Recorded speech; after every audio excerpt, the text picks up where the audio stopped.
My name is Zaya Toma, and I'm making a 4-part series of videos on the structure of governments in Australia and how to lobby, or the importance of lobbying for us at EMDA. The video is for the members and friends of the Multicultural Disability Advocacy Association. If you missed part 1, I encourage you to go back and have a look at that, because it's very important to know those details before we get into what we're going to talk about in this video, which is part 2. Part 2 is about making laws, or the making of legislation, and the process of how laws are passed in Australia. They're very similar at both a state and federal level. The local level of government, again, is not a constitutionally recognised level of government, and they don't actually make laws. What they do is they have policies that they can pass at council meetings, which influence how the organisation operates, but the actual legislation is something that only the state and federal governments can do. To give you a very overall view of how legislation is passed, first a bill is put to Parliament. That bill is voted on. It goes to the Governor-General, who gives it royal assent, and then it becomes enacted, it becomes a law. But there are two types of bills. There's government bills and member bills, because any member of Parliament can move a bill or put a bill on the table for debate or to be considered. But generally, it's left to the government to do that, the government ministers.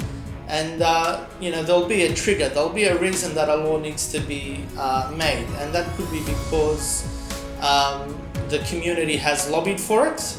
Something like that we would do. We would be lobbying for certain things that we think are in the interest of the community.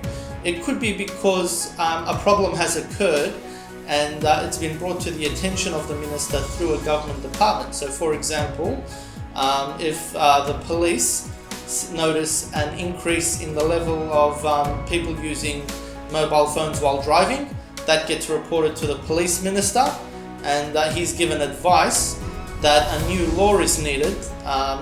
More demerit points are needed to fine people, or it could be just because of a political reason.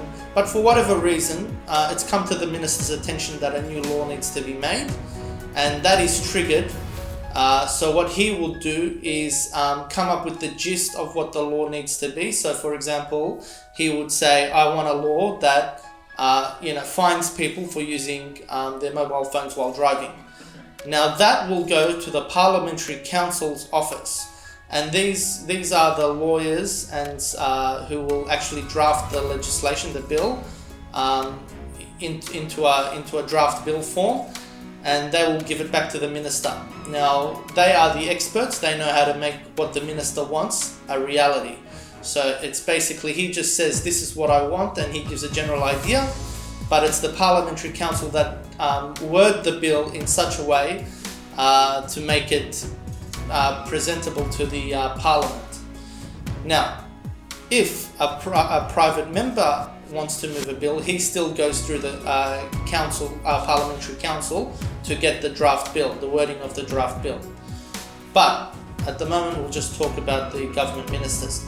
So the government minister has the draft bill in his hands.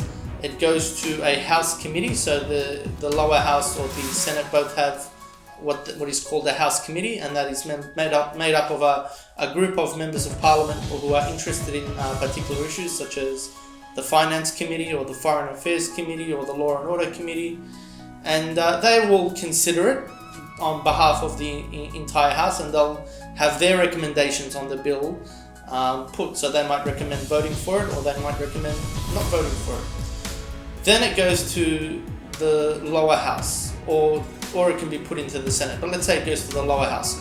So there's what is called a first and second reading. This is when the bill is read and members of Parliament get up and they give speeches, and they have a vote on the first reading, and then they do that through the second reading.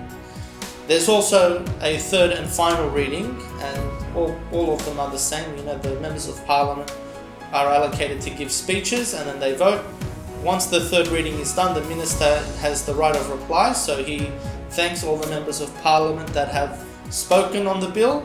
He might address some of the concerns that were raised, and then there's the third and final vote. If the bill is passed through the lower house, it goes to the Senate. It goes through the exact same mechanism, the first, second and third readings. If it passes the Senate, it then goes to the Governor General. That is because Australia's head of state is actually the Queen. So she's at the moment the Queen of England, but she's also the Queen of Australia and other countries in the Commonwealth, such as Canada. So she actually has to sign the bill in to make it legislation, to make it a law. But she can't sign all of the bills, in Canada and England and Australia. So she's delegated that role to the Governor General. She appoints a Governor General on the recommendation of the government. And in Australia, the Governor General signs off on the legislation, making it what is called enacted. Once it's enacted, it will have a date when it comes into force, and from that date, it's now a law of Australia. If a private member was to do it, to move a bill, it would become a private member's bill. It wouldn't actually go to a committee, it would just be put onto the table for debate. Members of Parliament would still get to vote on it in a first and second reading, and then a third reading.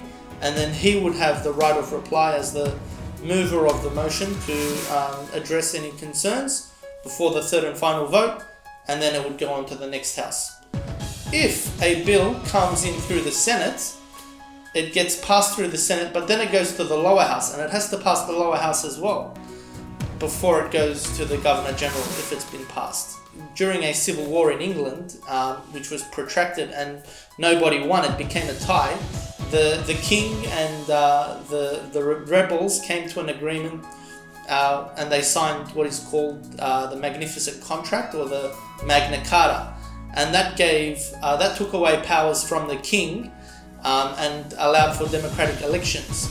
Now, the people got to vote for the first time, and the representatives they voted for got to sit in the House of Commons in England, which was carpeted in green to represent the colour of the land that the farmers worked on.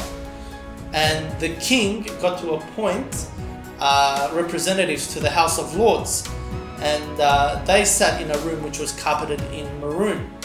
And maroon represents the colour of blood, which is how the empire was expanded. It was expanded on the blood of the soldiers, the sacrifice of the soldiers.